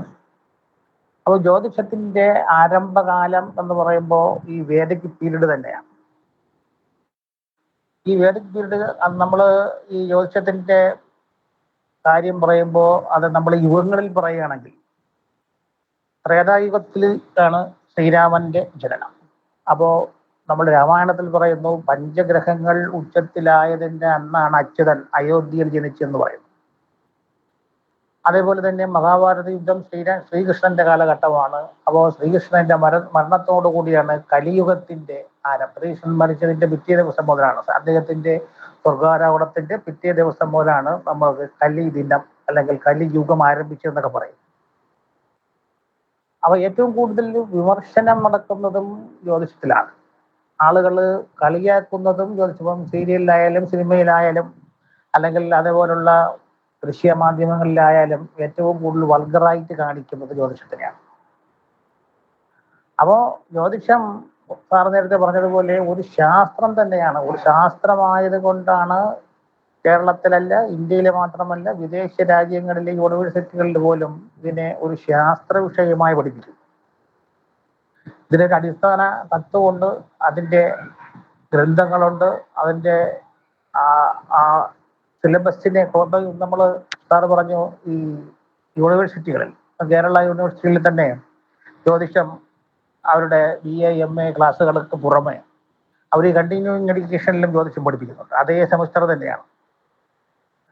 അപ്പോൾ ഇന്ന് ഈ കാലഘട്ടത്തിൽ, ഇനിയുള്ള കാലഘട്ടത്തിൽ ജ്യോതിഷം പ്രാക്ടീസ് ചെയ്യണമെങ്കിൽ ഒരു അംഗീകൃത സ്ഥാപനത്തിൽ നിന്ന് നേടിയ ഒരു സർട്ടിഫിക്കറ്റിന്റെ ആവശ്യമുണ്ട്. പണ്ട് കാലത്ത് അതിന്റെ ആവശ്യമില്ലായിരുന്നു. അച്ഛൻ്റെയോ അപ്പൂപ്പൻ്റെയോ അല്ലെങ്കിൽ അമ്മാവൻ്റെയൊക്കെയോ പേര് വച്ചിട്ടായിരിക്കും പലരും ജ്യോതിഷത്തിനെയൊക്കെ പ്രാക്ടീസ് ചെയ്തത്. ഒരു ജ്യോതിഷ മാസിക നടത്തിയ സർവേയിൽ കളയിക്കേവള മുതൽ കാസർഗോഡ് വരെ ഏകദേശം 50,000-ലധികം ആൾക്കാർ ഈ ബോർഡ് വെച്ച് പ്രാക്ടീസ് ചെയ്യുന്നുണ്ട്. ഏകദേശം അത്രത്തോളം പേര് തന്നെ ബോർഡ് ഇല്ലാതെ. ഇതിൽ ജ്യോതിഷത്തിന്റെ അടിസ്ഥാന ഗണിതം അറിയാവുന്നുള്ളവർ ഏകദേശം ഒരു 5,000-ന് താഴെ എന്നാണ് പറയുന്നത്. അപ്പോൾ ഇത് ആരുടെയെങ്കിലും ലേബലിൽ, അച്ഛൻ്റെയോ അമ്മാവൻ്റെയോ അപ്പൂപ്പൻ്റെയോ ഒക്കെ ലേബലിലാണ് ഇന്ന് പലരും ജ്യോതിഷം കൈകാര്യം ചെയ്യുന്നത്. അപ്പോൾ ഇനി ഭാവിയിൽ ജ്യോതിഷം കൈകാര്യം ചെയ്യുന്നതിന് ഒരു അംഗീകൃത സ്ഥാപനത്തിൽ പഠിച്ച സർട്ടിഫിക്കറ്റിന്റെ ആവശ്യം ചിലപ്പം വന്നുകൂടായികയില്ല. കാലഘട്ടങ്ങളെല്ലാം മാറിക്കൊണ്ടിരിക്കുക. അപ്പം അങ്ങനെ വരുമ്പോൾ നമ്മളെ സ്ഥാപനത്തിന് രജിസ്ട്രേഷൻ ഉള്ളതാണ്, നമ്മളെ സ്ഥാപനത്തിൻ്റെ സർട്ടിഫിക്കറ്റ് ഉണ്ട്. അത് മാത്രമല്ല ഈ കേന്ദ്ര ഗവൺമെന്റിന്റെ അറ്റസ്റ്റേഷനോട് കൂടിയ ഒരു സർട്ടിഫിക്കറ്റും അതിന്റെ പരീക്ഷ നിങ്ങൾ പ്രത്യേകം എഴുതണം. അങ്ങനെയുള്ള സാഹചര്യങ്ങളൊക്കെ ഉണ്ട്. ഇതൊക്കെ നമ്മുടെ സ്ഥാപനത്തിലുണ്ട്. അപ്പോൾ ഈ ജ്യോതിഷം എന്ന് പറയുന്നത് ഒരു ചില്ലറ കാര്യമല്ല. എല്ലാവർക്കും ഇപ്പം ജ്യോതിഷത്തിനെ വിമർശിക്കുന്ന ആളായിരുന്നാലും ഈശ്വരൻ വിശ്വാസി അല്ലാത്ത ഒരാളായാൽ പോലും അയാളുടെ ഭാവിയെ പറ്റിയൊരു വ്യാകുലത എല്ലാവർക്കും ഉണ്ട്. ഈശ്വര വിശ്വാസിയായാലും അല്ലെങ്കിലും എപ്പോഴും ഭാവിയെ പറ്റിയുള്ള ഒരു ജിജ്ഞാസ അല്ലെങ്കിൽ അതിൻ്റെ ഒരു അനുചിതത്വം എല്ലാവരുടെ മനസ്സിലുമുണ്ട്. ഇത് അറിയാനുള്ള ഒരു ശാസ്ത്രം എന്ന് പറഞ്ഞാൽ ഈ ജ്യോതിഷം മാത്രമേ ഉള്ളൂ. ഇപ്പം ശാസ്ത്രം മറ്റ് വിധത്തിൽ വളരെയധികം വികസിച്ചു, അല്ലെങ്കിൽ ചന്ദ്രനിൽ പോയി, അല്ലെങ്കിൽ സൂര്യൻ്റെ പകുതി വരെ പോയി, അല്ലെങ്കിൽ വർഷങ്ങൾക്ക് മുമ്പ് 35 വർഷങ്ങൾക്ക് മുമ്പ് വിക്ഷേപിച്ച ഒരു അമേരിക്കയുടെ നാസയുടെ ഒരു ഉപഗ്രഹം നമ്മുടെ ഗാലക്സി കഴിഞ്ഞ് വേറെ ഏതോ ഗാലക്സിയിൽ പോയി ഇപ്പോഴും ചിത്രങ്ങൾ അയച്ചുകൊണ്ടിരിക്കുന്നു. ശാസ്ത്രം വളർന്നു. എങ്കിലും മനുഷ്യനെ പറ്റിയുള്ള കാര്യം, അല്ലെങ്കിൽ അവന്റെ ഭാവിയെ പറ്റിയുള്ള കാര്യം അറിയാനുള്ള ഒരു ശാസ്ത്രം ജ്യോതിഷം മാത്രമേ ഉള്ളൂ. അപ്പോൾ ജ്യോതിഷത്തിനെ വിമർശിക്കുന്നവർ നേരത്തെ സാറ് പറഞ്ഞതുപോലെ അതിനെ പറ്റി പഠിച്ചിട്ട് വിമർശിക്കുന്നതാണ് നല്ലതെന്ന് തോന്നുന്നു. കാര്യം നമുക്ക് വിമർശിക്കാൻ എളുപ്പമാണ്. അപ്പോൾ ഇതിൽ പറഞ്ഞിരിക്കുന്ന ഇതൊരു സമുദ്രമാണ്. ഇത് എത്ര പഠിച്ചാലും തീരാത്ത ഒരു സംഗതിയാണ്. അപ്പോൾ ഇതെല്ലാം പഠിച്ചു തീർന്നിട്ട് നമുക്ക് ജ്യോതിഷം പ്രാക്ടീസ് ചെയ്യാൻ പറ്റുമെന്ന് കേട്ടാൽ അതുമല്ല. അപ്പൊ നമ്മൾ ഉപജീവനത്തിനായി ജ്യോതിഷം കൈകാര്യം, അല്ലെങ്കിൽ ഉപജീവനത്തിനായി ജ്യോതിഷം പഠിക്കുന്നവരാണെങ്കിൽ നമുക്ക് അറിവുണ്ടാക്കാൻ വേണമെങ്കിൽ യൂണിവേഴ്സിറ്റി ചേർന്ന് പഠിച്ചാൽ മതി. നമ്മളെ സിലബസ് ആ വിധത്തിലല്ല. ജ്യോതിഷം അതായത് പ്രാക്ടിക്കൽ ജ്യോതിഷത്തിൽ ഊന്നൽ കൊടുത്തുകൊണ്ടാണ്. അപ്പൊ നേരത്തെ സാറ് പറഞ്ഞു, നിങ്ങൾ പ്രശ്നം പഠിക്കുമ്പോൾ അതിൻ്റെ ഉദാഹരണ സഹിതം, അതായത് സാറ് കൈകാര്യം ചെയ്യുന്ന പ്രശ്നത്തിൽ നിങ്ങൾക്ക് ഏതാണോ നിങ്ങളുടെ സിലബസിൽ വരുന്നത് അതിൻ്റെ മറ്റ് രീതികളെ പോലെ തന്നെ അതിൻ്റെ ഉദാഹരണ സഹിതം അതിൻ്റെ കണ്ടെത്തുന്ന കാര്യങ്ങൾക്ക് പരിഹാര സഹിതമാണോ നമ്മൾ, അതായത് പ്രാക്ടിക്കൽ ജ്യോതിഷമാണ്. അപ്പോൾ ഇതേപോലെ മറ്റൊരു സ്ഥലത്തൊന്നും നിങ്ങൾക്ക് ജ്യോതിഷം പഠിക്കാൻ പറ്റുമെന്ന് എനിക്ക് തോന്നുന്നില്ല. അപ്പോൾ ഇത് ഡയറക്റ്റ് ക്ലാസ് ആയിട്ടാണ് നമ്മൾ ആദ്യം നടത്തിക്കൊണ്ടിരുന്നത്. ഇപ്പോൾ ഇത് ഈ പ്ലാറ്റ്ഫോമൊക്കെ മാറിയപ്പോൾ, അതായത് ഡയറക്റ്റ് ക്ലാസ് ആണെങ്കിൽ അത്രയും താല്പര്യമുള്ള നമ്മുടെ സ്ഥാപനത്തിൻ്റെ ഒരു 5 കിലോമീറ്ററോ അല്ലെങ്കിൽ 10 കിലോമീറ്ററോ സറൗണ്ടിങ്ങിലുള്ളവരെ വരും. ഈ ഓൺലൈൻ മാധ്യമത്തിലാകുമ്പോഴോ നമ്മുടെ രാജ്യത്ത്, സംസ്ഥാനത്ത് മാത്രമല്ല രാജ്യത്തിലല്ല, അല്ലെങ്കിൽ വിവിധ രാജ്യങ്ങളിലിരുന്ന് ഗൾഫിലൊക്കെ ഇരുന്നിട്ട് ഒരുപാട് പേര് പഠിച്ചു, അവരിവിടെ തിരിച്ച് നാട്ടിലെത്തി ജ്യോതിഷം പ്രാക്ടീസ് ചെയ്യുന്നവരുണ്ട്. അപ്പോൾ അതിനുള്ള സംവിധാനങ്ങളെല്ലാം നമ്മളെ സ്ഥാപനത്തിലുണ്ട്. പിന്നെ വളരെ ലളിതമായിട്ടുള്ള ഒരു ഭാഷയിലും രീതിയിലും ആയിരിക്കും നമ്മൾ പഠിപ്പിക്കുന്നത്. അത് മാത്രമല്ല, ഈ ഏത് സംശയം ഉണ്ടെങ്കിലും നമുക്ക് ആ ഗ്രൂപ്പിൽ ചോദിക്കാം. ആരുടെ സംശയമായിരുന്നാലും പിന്നെ ഞാനോ അല്ലെങ്കിൽ ലാൽ സാറോ അല്ലെങ്കിൽ മോഹന സാറോ ആരൊക്കെ സൗകര്യം അനുസരിച്ച് അതിൻ്റെ മറുപടി നിങ്ങൾക്ക് ലഭിക്കും. പിന്നെ സമയം ഏറെയായി, എന്നാലും ഈ ജ്യോതിഷം എന്ന് പറയുമ്പോൾ നമ്മളെ സ്ഥാപനത്തിൽ അത് 3-4 സ്റ്റെപ്പുകളായിട്ട്. ആദ്യം ഞാൻ ബേസിക് പഠിപ്പിച്ച് അതിൻ്റെ ഒരു പരീക്ഷയും മറ്റു കാര്യങ്ങളൊക്കെ നടത്തി നിങ്ങൾക്ക് ആ ജ്യോതിഷഭൂഷണം സർട്ടിഫിക്കറ്റ് തരും. അപ്പോൾ ഈ ബേസിക് പഠിച്ചവർക്ക് സാറ് പറഞ്ഞതുപോലെ ഈ പ്രശ്നത്തിലേക്ക് കടക്കാൻ പറ്റും. ബേസിക് ഭംഗിയായിട്ട് പഠിച്ചവർക്കാണെങ്കിൽ ഈ പ്രശ്നം മനസ്സിലാവും. ആ പ്രശ്നത്തിൽ തന്നെ അതല്ലാതെ വേറെ എന്നുള്ളത് ഈ നമുക്ക് മുഹൂർത്ത ഗണന, മുഹൂർത്തവും പിന്നെ പൊരുത്ത വിഷയം. ഇന്ന് ഏറ്റവും കൂടുതൽ ജ്യോതിഷന്മാർ അഭിമുഖീകരിക്കുന്ന അല്ലെങ്കിൽ നാട്ടിലുള്ളവർ പറയുന്ന ഒരു തെറ്റിദ്ധാരണ ഈ പൊരുത്ത വിഷയത്തിലാണ്. അപ്പോൾ ആ പൊരുത്തത്തിൻ്റെ കാര്യങ്ങളെല്ലാം നമ്മൾ ആധികാരികമായിട്ട് പഠിക്കണം. അല്ലാതെ പുസ്തകങ്ങളിലോ അല്ലെങ്കിൽ വല്ലതും പറയുന്നതൊക്കെ ടി വി ചാനലിൽ നമ്മൾ യൂട്യൂബിൽ നോക്കി കഴിഞ്ഞാൽ ഒരുപാട് ജ്യോതിഷ പങ്ക്തികൾ കാണാം. പഠിക്കാനും പഠിപ്പിക്കാനും ഒക്കെ ഉള്ളത് കാണാം. പക്ഷെ എങ്കിലും ഈ നമ്മളുടെ എന്ന് പറയുമ്പോൾ ഏറ്റവും കൂടുതൽ ഈ വിമർശനം വരുന്നത് മറ്റുള്ള മതസ്ഥർക്ക് ഇത് പ്രശ്നമല്ല. അവർ പൊരുത്തം നോക്കാതെയാണല്ലോ വിവാഹം കഴിക്കുന്നത്. എന്തുകൊണ്ട് പൊരുത്തം നോക്കി കഴിക്കുന്ന ഹൈന്ദവ ആചാരത്തിൻ്റെ ഇടയിൽ ഇത്ര ഈ കുടുംബ പ്രശ്നങ്ങൾ ഉണ്ടാകുന്നു, അല്ലെങ്കിൽ ഡൈവേഴ്സ് ഉണ്ടാകുന്നു എന്നൊക്കെ കാര്യം. അപ്പൊ അതിന് ഈ സാധാരണ ഈ പൊരുത്തം നോക്കുന്നത് ഇന്ന് കാണുന്ന ഒരു വിഷയം, സ്ത്രീയുടെയും പുരുഷന്റെയും ഗ്രഹനില മാത്രം വച്ചിട്ടാണ് പൊരുത്തം നോക്കുന്നത്.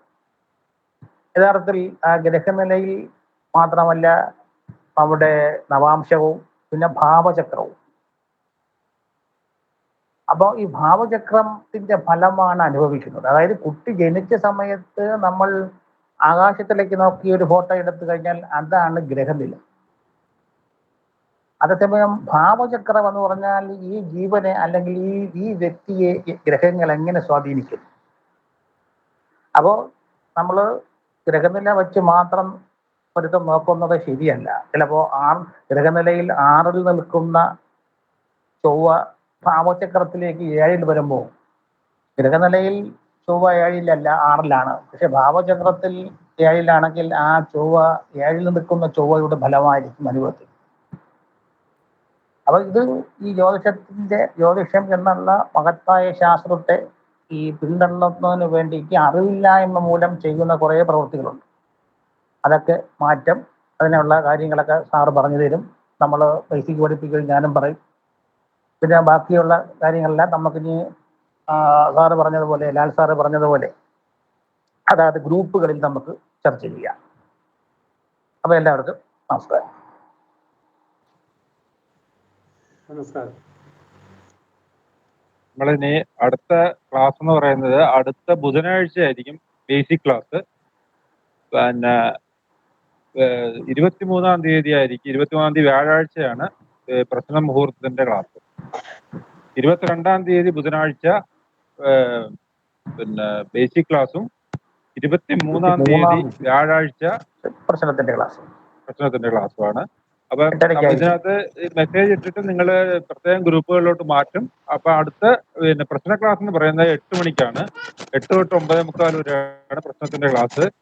ബേസിക് ക്ലാസ് 8:30-ക്ക് തന്നെയാണ്. 8:30 തൊട്ട് 9:45 വരെയാണ് ബേസിക് ജ്യോതിഷ ബേസിക്കിന്റെ ക്ലാസ്.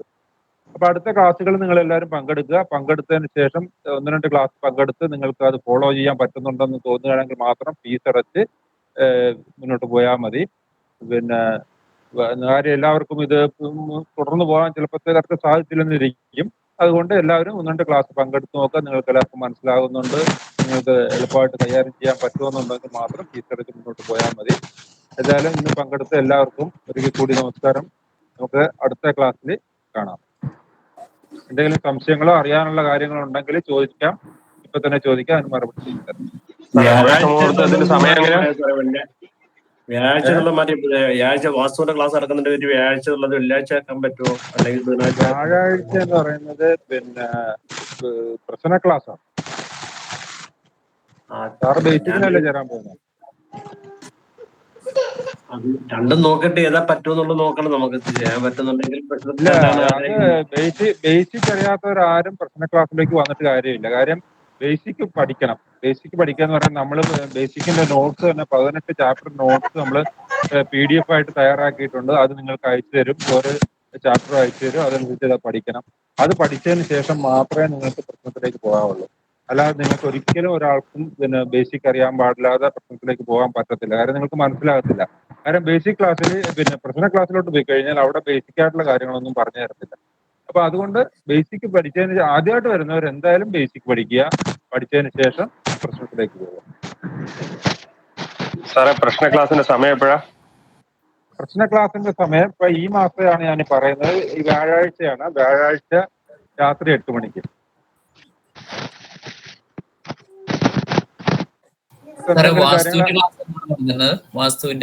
വാസ്തുവിന്റെ ക്ലാസ് നമ്മൾ പിന്നെ അടുത്ത മാസം തുടങ്ങും. കാര്യം ഇപ്പൊ നിലവിൽ 2 ക്ലാസ് നടന്നുകൊണ്ടിരിക്കുന്നുണ്ട്.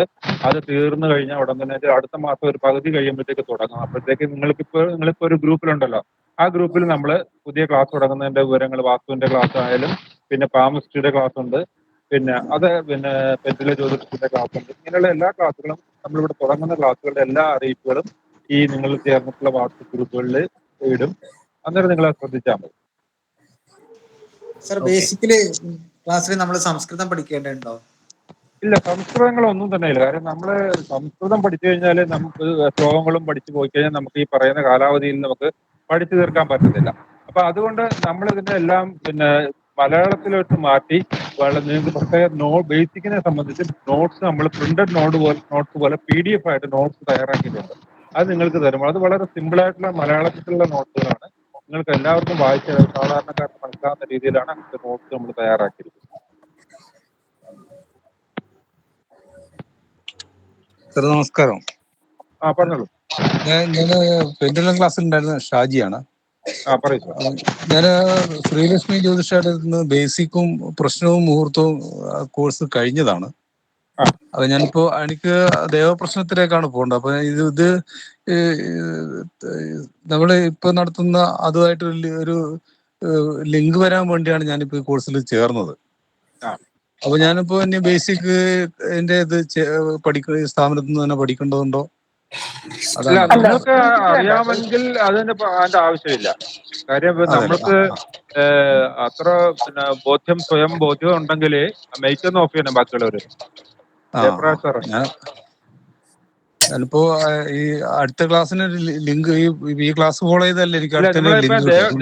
ദേവപ്രശ്നത്തിന്റെ ക്ലാസ് ഇപ്പൊ ഏകദേശം ഒരു 6 മാസം കഴിഞ്ഞേ നമ്മള് തുടങ്ങത്തുള്ളൂ. കാര്യം ഇപ്പം 6 4 മാസമെങ്കിലും കഴിയും. കാര്യം നിലവിലിപ്പോ ഒരു ക്ലാസ് തുടങ്ങിയിട്ട് ഇപ്പൊ ഒരു 6 മാസം കഴിഞ്ഞതേ ഉള്ളൂ. അത് 1 വർഷത്തെ കോഴ്സാണ്. അത് തീർന്നു കഴിയുമ്പോഴേ ഒരു ദേവപ്രശ്ന ക്ലാസ് തുടങ്ങത്തുള്ളൂ. അല്ല, ഞാൻ ഈ ക്ലാസ് ഫോളോ ചെയ്തിട്ട് അതിലേക്ക് പോകുന്നുള്ളൂ. കാരണം അല്ലെങ്കിൽ രണ്ട് പഠന രീതിയാണ്. 2 സ്ഥലത്ത് നിന്ന് പഠിക്കുമ്പോൾ അതിന്റെ വ്യത്യാസം ഉണ്ടാവുമല്ലോ. അപ്പൊ നിങ്ങൾ ബേസിക്കിലോട്ട് വരണമെന്നില്ല, ഇല്ല. പ്രസ്തുത ക്ലാസ്സിൽ ചേർന്നാൽ മതി. Okay, thank you. എവിടെ പഠിക്കും സാറേ? ശ്രീലക്ഷ്മിയിലോ? ശ്രീലക്ഷ്മി ജ്യോതിഷാലയം, നന്ദകുമാർ നന്ദകുമാർ സാർ. സാർ ഓർത്തുണ്ട്. അത് എവിടെ? തിരുവനന്തപുരത്താണ്? അല്ല, ഞാൻ കണ്ണൂരാണ്. ഞാൻ കോഴിക്കോട് നിന്നാണ് കോഴ്സ് കഴിഞ്ഞത്. Thank you sir. ബേസിക്കിന്റെ ക്ലാസ് പറയണം സാർ. ബേസിക്കിന്റെ ക്ലാസ് എന്തൊക്കെയാണ്? ബേസിക്കിന്റെ അടുത്ത ക്ലാസ് അടുത്ത ബുധനാഴ്ചയാണ്. 22-ാം തീയതി ബുധനാഴ്ച 8:30 പിന്നെ എല്ലാ മാസവും നമ്മൾ ടൈം ടേബിൾ തരും നിങ്ങൾക്ക്.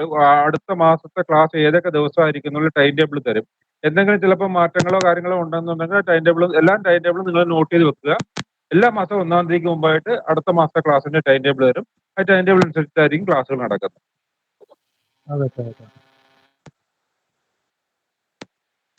പിന്നെ നമ്മളെ യൂട്യൂബില് കുറെ അധികം ക്ലാസ്സുകൾ ഇവിടെ നടന്നിട്ടുള്ള ഇപ്പൊ 4-5 വർഷമായിട്ടുള്ള ക്ലാസ്സുകളെല്ലാം പഴയ ക്ലാസ്സുകൾ, എല്ലാ ക്ലാസ്സും കാണത്തില്ല, കുറെ അധികം ക്ലാസ്സുകളുണ്ട്. ഇപ്പൊ നിങ്ങൾ ക്ലാസ്സുകളൊക്കെ കണ്ട് പിന്നെ കുറെ അധികം ക്ലാസ്സുകൾ നിങ്ങൾ പഠിക്കാൻ പോകുന്ന വിഷയത്തിന്റെ തന്നെ വീഡിയോ നിങ്ങൾക്ക് തരും. പിന്നെ എല്ലാ ക്ലാസ്സും ചിലപ്പോൾ കിട്ടിയില്ലെന്നിരിക്കും, എങ്കിലും കഴിയുന്നത്ര വീഡിയോകൾ നിങ്ങൾക്ക് തരാൻ നമ്മൾ ശ്രമിക്കുന്നുണ്ട്. ക്ലാസ് കഴിഞ്ഞ് അടുത്ത ദിവസം അതിനടുത്ത ദിവസം നിങ്ങൾക്ക് ആ വീഡിയോ ഗ്രൂപ്പിൽ ഇട്ട് തരും. അത് നിങ്ങൾക്ക് അടുത്ത ക്ലാസ്സിന് മുമ്പായിട്ട് കണ്ട്, അഥവാ ക്ലാസ്സിൽ പങ്കെടുക്കാൻ പറ്റാത്തവരാരെങ്കിലും ഉണ്ടെങ്കിൽ വീഡിയോ കണ്ടിട്ടാണേലും നിങ്ങൾക്ക് ചെയ്യാം. പക്ഷെ എന്നാലും നിങ്ങൾ ക്ലാസ്സിൽ പങ്കെടുക്കുന്നതാണ് ഏറ്റവും ഉത്തമം. കാര്യം നിങ്ങൾക്കൊക്കെ എന്തെങ്കിലും സംശയം ഉണ്ടെങ്കിൽ ക്ലാസ്സിന്റെ അവസാന സമയം നമ്മൾ സംശയങ്ങൾക്ക് വേണ്ടി മാറ്റിവെക്കുന്നുണ്ട്. ഒരു 10 മിനിറ്റോളം മാറ്റിവെക്കുന്നുണ്ട്. 10-15 മിനിറ്റ്, അത് എത്രയാണെന്ന് വെച്ചാൽ. അതുകൊണ്ട് ക്ലാസ്സിൽ എല്ലാവരും നിർബന്ധമായിട്ട് പങ്കെടുക്കുക. നിങ്ങളുടെ സംശയങ്ങൾ ഉണ്ടെങ്കിൽ, ജ്യോതിഷപരമായ എല്ലാ സംശയങ്ങളും നിങ്ങൾക്ക് ആ ക്ലാസ്സിൽ തന്നെ സാറിനോട് ചോദിക്കാം. അത് ക്ലിയർ ചെയ്തിട്ട് പോവാം. പിന്നെ അതിനേക്കാളും അപ്പുറമായിട്ട് എന്തെങ്കിലും സംശയം വരുവാണെന്നുണ്ടെങ്കിൽ അത് നിങ്ങൾക്ക് വാട്സപ്പ് ഗ്രൂപ്പ് ഉണ്ട്. ആ ഗ്രൂപ്പിൽ നിങ്ങൾക്ക് വോയിസ് ആയിട്ടോ ടൈപ്പ് ചെയ്തോ ഇട്ട് സംശയങ്ങൾ ചോദിക്കാം. അതിനും മറുപടി കൃത്യമായിട്ട് തരും. അതിനും സാധിക്കുന്നില്ല എന്നുണ്ടെങ്കിൽ നിങ്ങൾക്ക് പേഴ്സണലായിട്ട് വിളിക്കാം. അഡ്മിൻ നമ്പറുകളിൽ വിളിച്ചിട്ട് നിങ്ങൾക്ക് സംശയങ്ങൾ ചോദിച്ചാൽ കഴിയുന്ന സംശയങ്ങൾ, നമുക്ക് അറിയാവുന്ന കാര്യങ്ങളെല്ലാം നിങ്ങൾക്ക് ക്ലിയർ ചെയ്ത് തരും. ഇത്തരം കാര്യങ്ങളാണ് പറയാനുള്ളത്. ഇനി പറയൂ. ഇതിലെ ഈ മുഹൂർത്തത്തെ പറ്റി പറയില്ലേ? മുഹൂർത്തത്തിന്റെ ക്ലാസ് ഉണ്ടാവില്ലേ? ഇപ്പൊ നമ്മള് പിന്നെ മുഹൂർത്തവും പ്രശ്നവും മുഹൂർത്തവും എന്നുള്ള ക്ലാസ്സാണ് നമ്മളിപ്പോ വെക്കുന്നത്. അതിനകത്ത് പ്രശ്നവും വരുന്നുണ്ട്, മുഹൂർത്തവും വരുന്നുണ്ട്. മുഹൂർത്തത്തിനകത്ത് ദേവപ്രശ്നമല്ല, വിവാഹ മുഹൂർത്തങ്ങൾ കുറിക്കുന്ന കാര്യങ്ങൾ അതിനകത്ത് വരുന്നുണ്ട്.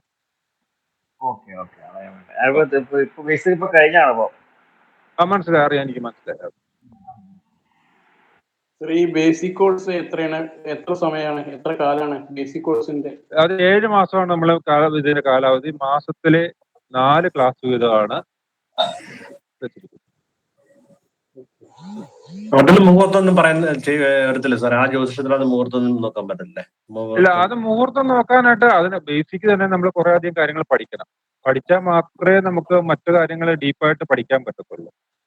അപ്പൊ അതുകൊണ്ട് ആദ്യം ബേസിക് തന്നെ പഠിക്കും. ബേസിക് എന്ന് പറഞ്ഞാൽ നമ്മൾക്ക് രാശികളെ പറ്റി പഠിക്കണം, ഗ്രഹങ്ങളെ പറ്റി പഠിക്കണം, ഭാവങ്ങളെ പറ്റി പഠിക്കണം. പിന്നെ അത് വെച്ചിട്ട് നമ്മൾ കുറെ ഗ്രഹങ്ങൾ ബേസിക്കിൽ തന്നെ, പിന്നെ ഗ്രഹനിലകൾ പിന്നെ ബേസിക് ക്ലാസ്സിൽ തന്നെ നമ്മൾ വിശകലനം ചെയ്യും. അങ്ങനെ കുറെ ജാതകങ്ങൾ എടുത്തിട്ട് നിങ്ങളെ കൊണ്ട് വിശകലനം ചെയ്യിച്ച് ക്ലാസ്സിൽ പറഞ്ഞു തരും. പക്ഷെ അതിന് ശേഷം ആണ് നിങ്ങൾ പ്രശ്ന ക്ലാസ്സിലേക്ക് വരുന്നത്. പ്രശ്ന ക്ലാസ്സിലേക്ക് വരുമ്പോഴത്തേക്ക് അവിടെ വേറൊരു രീതിയിലായിരിക്കും, കുറച്ചുകൂടി വ്യത്യസ്തമായ രീതിയിലായിരിക്കും പ്രശ്ന ക്ലാസ് വരുന്നത്. അവിടെയും കുറച്ച് അടിസ്ഥാന കാര്യങ്ങൾ, പ്രശ്നത്തിന് ആവശ്യമായ അടിസ്ഥാന കാര്യങ്ങൾ സാർ നേരത്തെ പറഞ്ഞല്ലോ, ഭാവങ്ങളെയും കാരകത്വവും അങ്ങനെയുള്ള കാര്യങ്ങളെല്ലാം പഠിപ്പിച്ചതിന് ശേഷമാണ് പ്രശ്നങ്ങളിലേക്ക് പോകുന്നത്. അതിലും എക്സാമ്പിൾ ഇട്ടായിരിക്കും സാറ് പഠിപ്പിക്കുന്നത്. അതുകൊണ്ട് ബേസിക് പഠിക്കാതെ അതിനു വേണ്ടി തയ്യാറാണ്. കാരണം വെച്ചാൽ അത് നിങ്ങൾക്ക് സംശയങ്ങൾ ഒരുപാട് വരും. ഈ സംശയങ്ങൾ നിങ്ങൾ പ്രശ്ന ക്ലാസ്സിൽ ഇരുന്നുകൊണ്ട് ബേസിക് ആയിട്ടുള്ള സംശയങ്ങൾ ചോദിച്ചു കഴിഞ്ഞാൽ മറ്റുള്ള ആൾക്കാർക്ക് അത് ബുദ്ധിമുട്ടായിട്ട് വരും. അതുകൊണ്ടാണ് ഞാനത് ഒഴിവാക്കി പറഞ്ഞത്. സാറേ, നമുക്ക് എല്ലാ ക്ലാസിന്റെയും റെക്കോർഡഡ് ഇത് കിട്ടാൻ അല്ലെങ്കിൽ അവൈലബിൾ ആയിരിക്കും എപ്പോഴായാലും അല്ലെ? എന്തെങ്കിലും എപ്പോഴും ലഭ്യമാകണമെന്നില്ല. നമ്മൾ ഒരാഴ്ച എന്തായാലും ഉണ്ടാവും. പിന്നെ കഴിവതും എല്ലാ ക്ലാസ്സും ചില ക്ലാസ്സുകൾ നമുക്ക് തരാൻ പറ്റാത്ത ചില ക്ലാസ്സുകൾ ഉണ്ടാവും. അങ്ങനെയുള്ള ക്ലാസ്സുകൾ നിങ്ങളോട് നേരത്തെ പറയാം, അതിന് റെക്കോർഡിംഗ് കിട്ടത്തില്ല. അപ്പൊ അതുകൊണ്ട് പിന്നെ ബേസിക്കിനെ സംബന്ധിച്ച് എല്ലാത്തിൻ്റെയും PDF ആയിട്ടുള്ള നോട്ട്സ് ഉണ്ട്. ആ നോട്ട്സിനകത്തുള്ള കാര്യങ്ങളാണ് പഠിപ്പിക്കുന്നത്. അത് നിങ്ങൾക്ക് വായിച്ചിട്ട് സംശയങ്ങൾ അഥവാ ക്ലാസ്സിൽ പങ്കെടുക്കാൻ പറ്റില്ല, വീഡിയോ കിട്ടിയിട്ടില്ല എന്നുണ്ടെങ്കിൽ നിങ്ങൾക്ക് ആ സമയത്ത് നിങ്ങൾക്ക് സംശയങ്ങൾ ചോദിച്ച് ക്ലിയർ ചെയ്ത് മുന്നോട്ട് പോകാം. ബേസിക് കോഴ്സിൽ നമുക്ക് നോട്ട്സും മറ്റേ കാണത്തില്ല സാറേ, നമുക്ക് മെറ്റീരിയൽസ് കാണത്തില്ല, സ്റ്റഡി മെറ്റീരിയൽസ് ഒക്കെ കാണത്തില്ല. ബേസിക് ക്ലാസ്സിന് സ്റ്റഡി മെറ്റീരിയൽ ഉണ്ട്. അതിന് നോട്ട്സ് നമ്മൾ PDF ആയിട്ട് തയ്യാറാക്കി വെച്ചിട്ടുണ്ട്. അത് നിങ്ങൾക്ക് അയച്ചു തരും.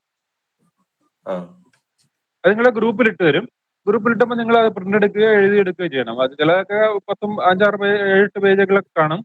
അത് എഴുതിയെടുക്കുന്നതാണ് നല്ലത്. കാര്യം എഴുതിയെടുക്കുമ്പോൾ തന്നെ നിങ്ങൾ കുറച്ച് കാര്യങ്ങൾ അതിൽ നിന്ന് മനസ്സിലാകും. പിന്നെ ആഴ്ചയിൽ ഒരു ക്ലാസ്സേ ഉള്ളത് കൊണ്ട് നിങ്ങൾക്ക് ഒരു ക്ലാസ് കഴിഞ്ഞാൽ അത് പഠിക്കാനുള്ള സമയമുണ്ട്. അത് പഠിച്ചു കഴിഞ്ഞാൽ നിങ്ങൾക്ക് പെട്ടെന്ന് കാര്യങ്ങൾ മനസ്സിലാക്കി മുന്നോട്ട് പോകാൻ പറ്റും.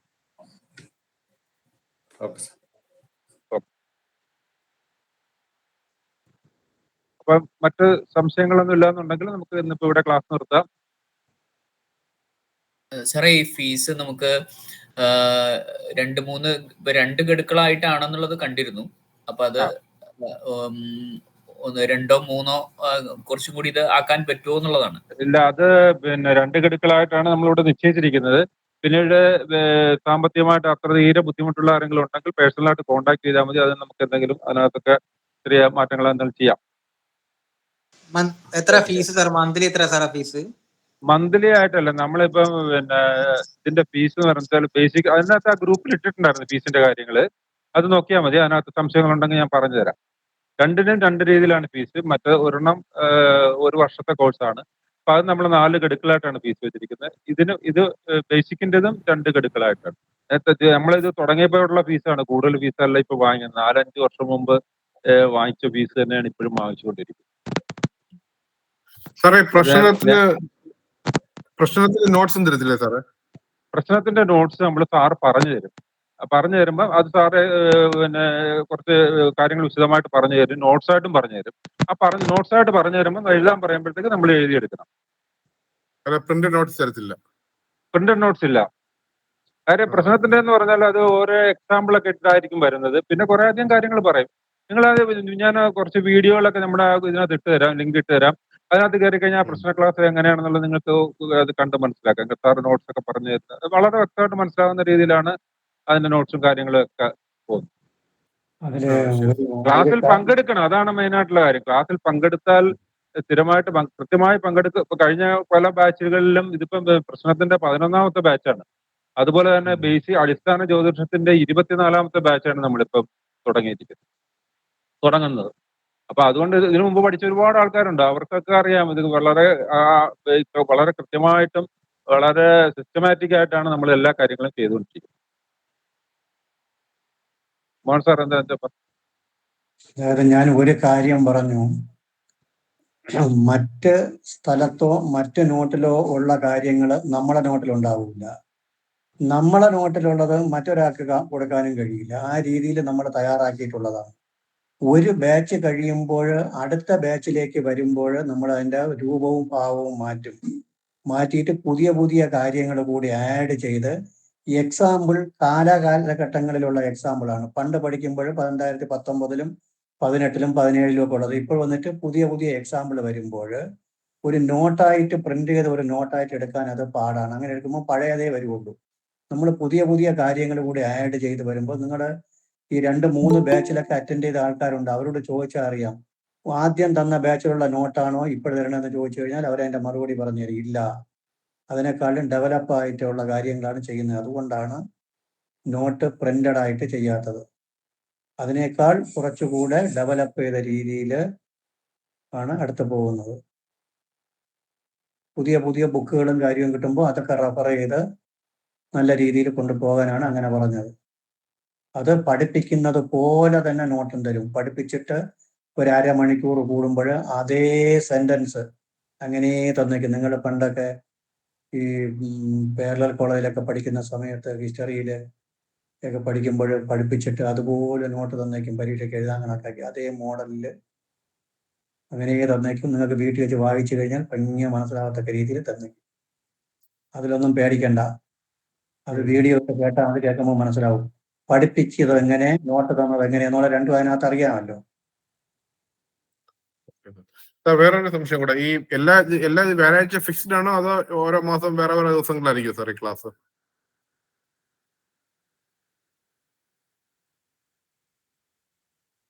ഹലോ സാർ, കേൾക്കുന്നില്ല? കേട്ടായിരുന്നു പറഞ്ഞു. സാറേ മൈക്ക് ഓൺ ആക്കിയാണ്. ഓക്കെ. അത് എല്ലാ വ്യാഴാഴ്ച എന്നുള്ളത് പിന്നെ ഈ മാസം അങ്ങനെയാണ്, അടുത്ത മാസം മിക്കവാറും അങ്ങനെയൊക്കെ തന്നെ ആയിരിക്കും. പിന്നെ ചില സാഹചര്യങ്ങളിൽ നമ്മൾ ഈ വ്യാഴാഴ്ച ദിവസങ്ങളിൽ എന്തെങ്കിലും പ്രത്യേക അവധിയോ കാര്യങ്ങളൊക്കെ വന്നു കഴിഞ്ഞാൽ നമുക്ക് വേറെ ദിവസത്തേക്ക് മാറ്റേണ്ടി വരും. എന്തായാലും നിങ്ങളുടെ 1-ാം തീയതിക്ക് മുമ്പായിട്ട് ആ വരുന്ന മാസത്തെ ക്ലാസിന്റെ ടൈം ടേബിൾ തന്നിരും. അത് നിങ്ങൾ നോട്ട് ചെയ്ത് വെച്ചിട്ട് അതനുസരിച്ചിട്ട് പങ്കെടുക്കുക. മിക്കവാറും ഇപ്പം വ്യാഴാഴ്ചയും ബുധനാഴ്ചയാണ് ഈ 2 ക്ലാസ്സുകൾ അറേഞ്ച് ചെയ്തത്. കഴിഞ്ഞ അടുത്ത മാസം അതുപോലെ തന്നെ ചെയ്യാനായിട്ട് മാക്സിമം ശ്രമിക്കും. നമുക്ക് വേറെ ഏതെങ്കിലും പ്ലാൻ ചെയ്യാൻ വേണ്ടിയാണ് അതുകൊണ്ട്. മനസ്സിലായി. അതുകൊണ്ട് കഴിവതും ഇത് തന്നെ ഈ ഡേറ്റ് തന്നെ ആയിരിക്കും, മാറ്റം വരാൻ സാധ്യതയില്ല.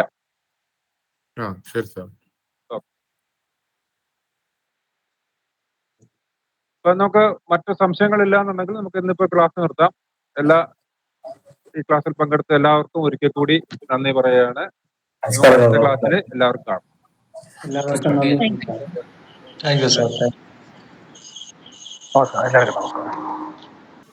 ഗുരു ബ്രഹ്മ ഗുരുർവിഷ്ണു ഗുരുർദേവോ മഹേശ്വരഃ ഗുരുർ സാക്ഷാത് ബ്രഹ്മ